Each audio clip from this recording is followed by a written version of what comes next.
Hello and welcome to this video about EikoTwin Lite. This one is going just to be one video, probably don't need to do more. The intent of this video is to explain the workflow of the software, how it works, the basic features, especially centered on strain gauges. I'll tell you a little bit more about other sensors, but this one being probably the most used. I'll start with this one. Again, if you need to understand more about the software or the features, you're invited to look at the manual or just contact us to have more insight about that. So the interface if you looked at the EikoTwin DIC videos, the interface is pretty similar, although much simpler. The idea here is to just be fast about the tasks at hand, which are loading the simulation result and then comparing that simulation result to sensors, physical sensors that come from a test result. So we're going to do that right away. First thing to do is to load a simulation mesh. So we're going to do that in the demo here. I have a mesh demo folder. I have a mesh of a swash plate. For those of you who don't know what a swash plate is, this is a part of a helicopter rotor that's basically linking the helix to the engine. So this is what it looks like. Here it's a part that we've found on the internet. So it's kind of free. It's not attached to any particular helicopter model, at least to my knowledge. So when you have a mesh loaded, you have to import a simulation result that's attached to this mesh. Here we have this, I think this is the one, don't care much. So we have this simulation, and you can see when we open it that there's a few time steps within it.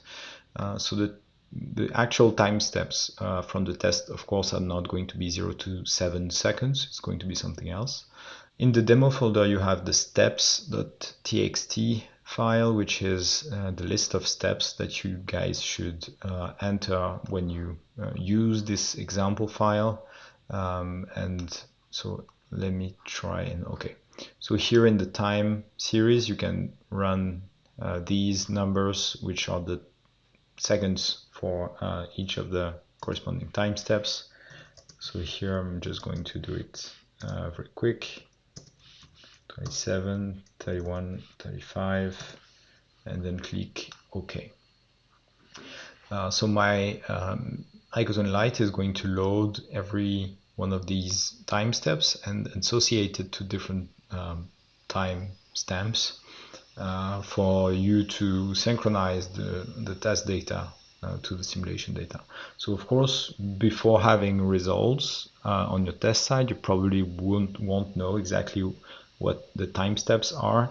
So I encourage you to just look at the test file to see where the important moments are and try and locate them in order for you to enter those time steps within the window we just saw. Okay, so we have simulation results. For those of you who didn't see the EikoTwin DIC videos, you can here look at different things, displacements, strains, etc. Principal strain, magnitude of displacement, etc., etc. Not really interested in that right now. Just willing to tell you a little bit more about the sensors themselves. So we have several available sensors. You just have the displacement sensor, which is just going to get the result out of a node, for instance, and the displacement in XYZ, and then give you the ability to plot it. You can look at strain, namely here it's strain gauges, force sensors. This is just kind of an empty box to put in your force sensors from. It's not going to pull anything out of the simulation. Then you can add virtual extensometers, either as displacement sensor, meaning it's going to measure the displacement between 2 points, and here it's going to measure the strain being 2 points, meaning average displacement, delta displacement divided by the length of this sensor. And then you have the profile, which is sort of a line sensor, so sort of for strain. So here I'm going to select strain sensor, trying to come up with a name here, and then you can define it by its coordinate. I'll just click it on the mesh. So now I should select a location where to put my sensor on. Let's say, for instance, I want to put it up here. So as you see, a strain gauge is created here, and you can define its geometry in this. This is just a location. Then you can orient it, you can rotate it if you like. You can also define its size. This is kind of a default size, but you can also say, for example, it's 10/5, something like that, millimeters, which is more reasonable. And then click OK. And so that's how you create a sensor. I'm just mouse clicking here. So if you know the sense, if you're just interested in knowing what the strain is locally, or if you know that you can accurately click a sensor location onto the mesh directly, you can do that. And so you have this strain gauge here that's in the sensor list. We can add more types, obviously. I'm just going to concentrate on that. And then if you need to plot it, you can create a different list of graphs. Here I'm just going to do one from strain gauges. You can also do one specific type for profile line sensors. So if you have this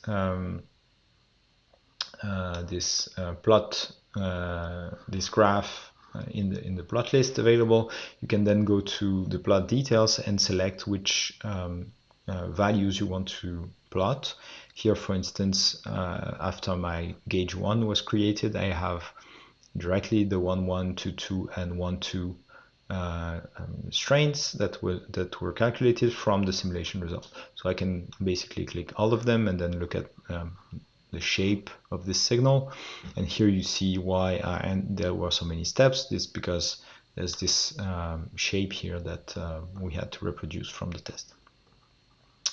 Okay, so these are the results for this strain gauge. You see that, for instance, here the 1-2 signal is pretty flat, which means that there's basically no shear at this location. You can already analyze this from the simulation perspective. So from the start, you can already use the software just to have predictions for strain gauges, such as you would need, for instance, for the test lab to put limits on the test setup. Make sure that at a certain stage, if they put a strain gauge at a certain location, they shouldn't be above a certain value. This is the kind of things that you can do, and you can export all of your predictions from the interface as well in a CSV file, for instance, for Excel or other formats. Okay, so this is just how you create one strain gauge, but generally, if you have use for EikoTwin Lite, probably you will have situations where you have more than one strain gauges on screen. And this is why we implemented a feature to kind of batch import strain gauges. You can find it here. It's called import sensors. And when you click it, you can import a list of sensors. So I can actually open this list and show you how it's done. Well, this is not the best, but you can imagine like this. It's this CSV file with a title and then instance name, which is kind of the name of the part here, the node number, the sensor name. You have to define the sensor type. It's when we're talking about strain gauges, you have to define length, width, coordinates x, y, z, and then the rotation. So this can be written down by you. It can be exported by the software or automatically written by another software if you'd like. And this is what the software reads, and it will automatically create within the interface. When I click this, it will automatically create all of the sensors that are in the file all around the part. Here it tells you that if the sensor already exists, it will be redefined, which is okay in our case. So here it's going to take a little bit of time because obviously there's this manual operation that you did, finding the location of the strain gauges and then creating a sensor at this location. Something a little bit specific is that obviously when defined by coordinates, if the coordinates that you give are not exactly the ones of a node, it might be able to work if it's close enough to the surface, but there are also some cases where it's going to be a little bit off, in which case the sensor, you will see that the sensor is not calculated and it's just left blank. Okay, so this has been important. As you see, you have 27 more strain gauges here, and you can find them in 3D. So you can imagine that if you have a large number of sensors or you do it repeatedly, it's nice to be able to import them straight away. For the moment, they're just these virtual strain gauges have been created, but there's no test data in it. Just wanted to make sure this was clear. So in this plus list, you can then have a lot more options. Let's look at dev2, for instance. You can do the same as what we did with the first strain gauge and look at the 1, 1, 2, 2, and 1, 2 components. Here you see that, for instance, def1 has not been calculated, it's left blank, and that's because probably it's a little bit off the surface. And you can actually locate that if you click on def1, you'll see that this is the strain gauge. It's actually a little bit too wide, so the angle makes it so that the surface is a little bit off, which is why it wasn't calculated. It's not so bad, but it needs to be moved around a little bit in order for it to, or recreated maybe, in order for it to work and to actually calculate strains from the simulation model. Okay, so now that we've done that, this is obviously the part where you can export predictions out of this list of sensors. But then what's interesting, of course, is to be able to compare this list to experimental data. So this you will do by clicking import data. Again, there's a file, strain gauge from tests. We can look into it directly here. I might be better in Excel though. I'll open it with Excel. It's going to be a little bit clearer. Where's that? Okay, here. So you see that this CSV file contains strains for every one of these strain gauges. The name is kind of important because, as you will see, it's going to be used in the next step. So I'll explain why. You can define it different ways, but generally the format by one line for titles, one line for units, and then the data. This is pretty okay, pretty good. So you have this file that's been given to you by the test lab. You kind of get it like this, sometimes with different formatting, but that's okay. And then what you will do is just import it within our import module, and that's where you say, okay, I might have a title line that's there might be some sort of information before the title line, so you might need to say that the title line is line 10, for instance. Well, in this case, you can define it within the interface here, like this. Here I have a title line that's line 1. I have a unit line, which is the line in which I define the units, line 2. And then the first data line is line 3. So you'll see that when you have entered the correct title and unit lines, you will have a preview of what's underneath that. And so you can select the first data line to be line 3, which is the 0 here. Okay, so when you click that, the software is going to detect if the sensors that are here correspond to naming of sensors that are already in the EKT file, which is the project file for EikoTwin. So if they match, it's going to be detected right away automatically. And so there's going to be this bit green light here that says basically that the software has found a sensor for which to put on the data in. If you don't like it, or if you don't like what component of the sensor it's associated to, because by default it's 1, you can just remove that and then manually assign the data to a virtual sensor. So here you'll select, for instance, def1 as a target sensor, and then select another component. Okay, for instance, we can say it's 2.2. So the red cross here just is something that you can use to remove the association, but then it also means that it found an association. So if there's a red cross, it means that the work has been done. Okay, can then click OK, and it's going to import all of that data. So now in the options for the plots, you can also find the simulation values. You can find here, for instance, the 1 imported value. So if you look at the 1 simulated versus 1 imported, which is the physical strain gauge, you can see the signals are similar. And then you have another component, which is the difference between the imported value and whichever components is on the simulation side. So here you have the difference between 1 simulated and 1 imported.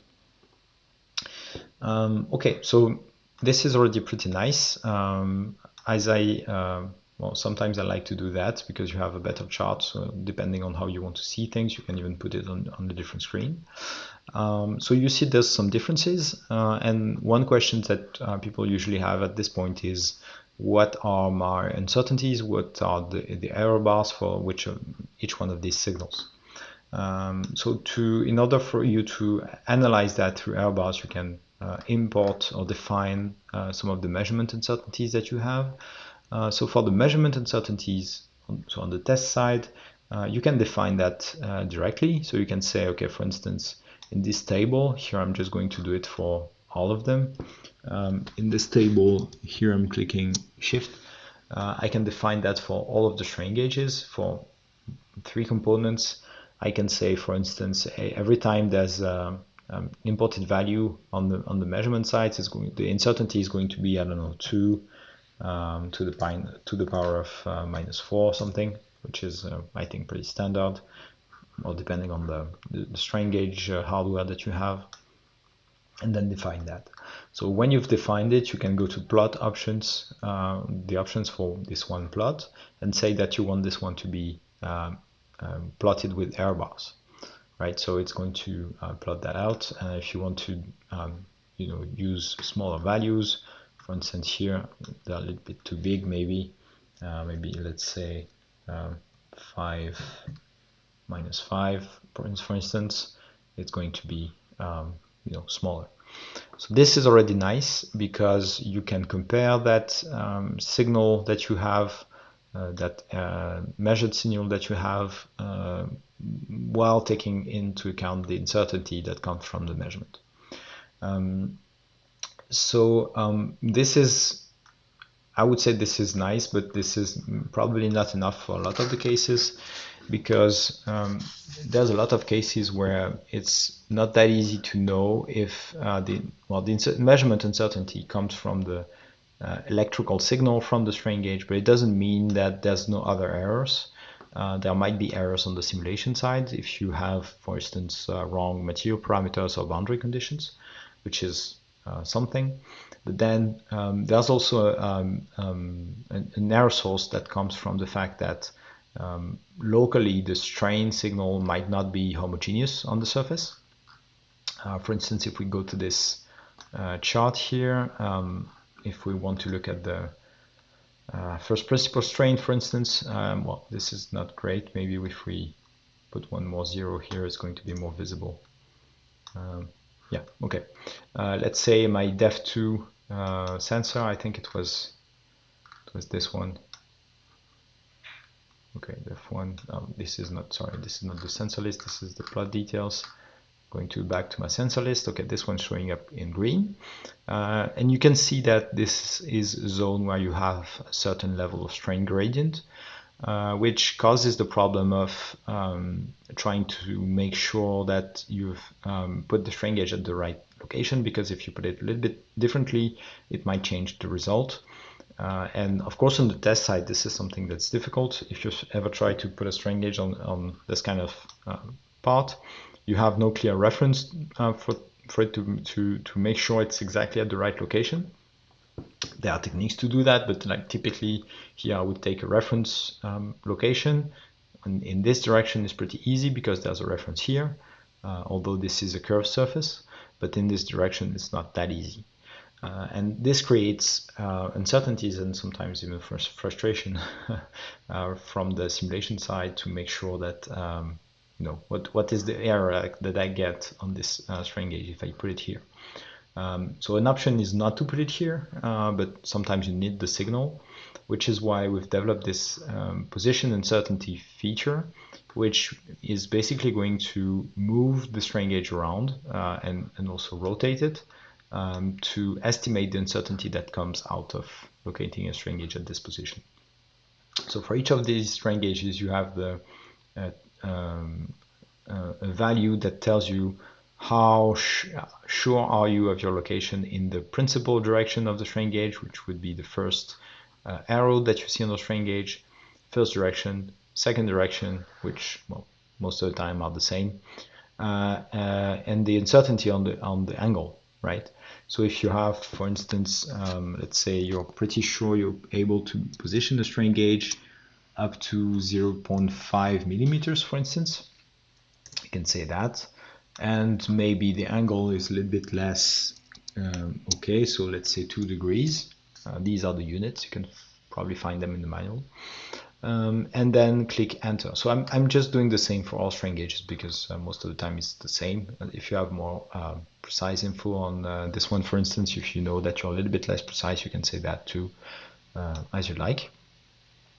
And this is now it's going to, when I click OK, it's taking a little bit of time because it's moving all of the strain gauges around and recalculating everything under the strain gauge, interpolating the displacements and calculating the strains for you to know what is the impact of mispositioning a strain gauge.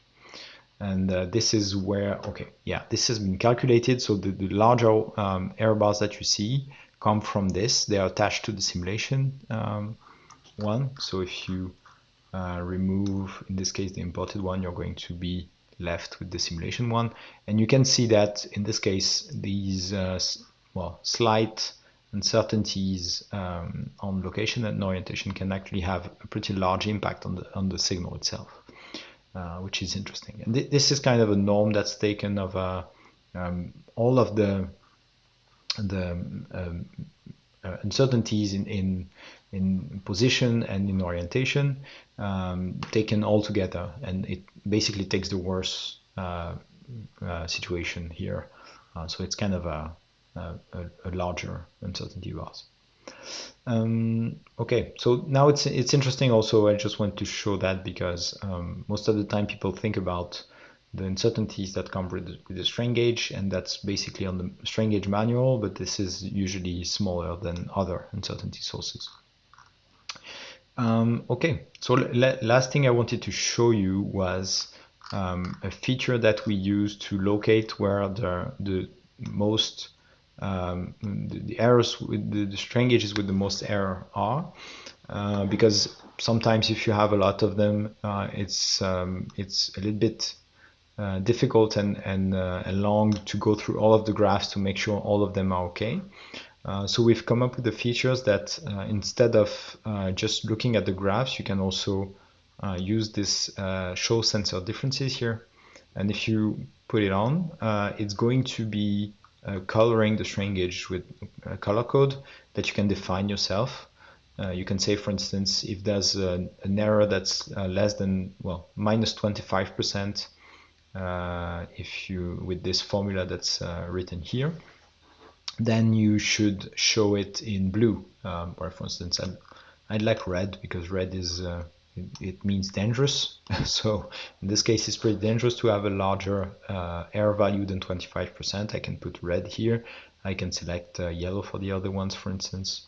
I don't know. Well, I can change it the way you like. And for all of these, you're going to be pretty quickly locating the ones that do not fit well. And so you can say, for instance, okay, I know this one is number 5. I can go to number 5 and then look at the signal, right? So this is kind of a visual aid for locating straight away the strain gauges that are not fitting perfectly the model. Well, or either way, the virtual strain gauges that are not fitting the test data very well, and go see them. And so yeah, here it is. Hope you learn some things. As again, feel free to contact us if you need anything about this. I've only showed the strain gauge things because usually it's what people start with, but well, feel free to ask about any other feature. And thanks for watching, and yeah, see you soon probably.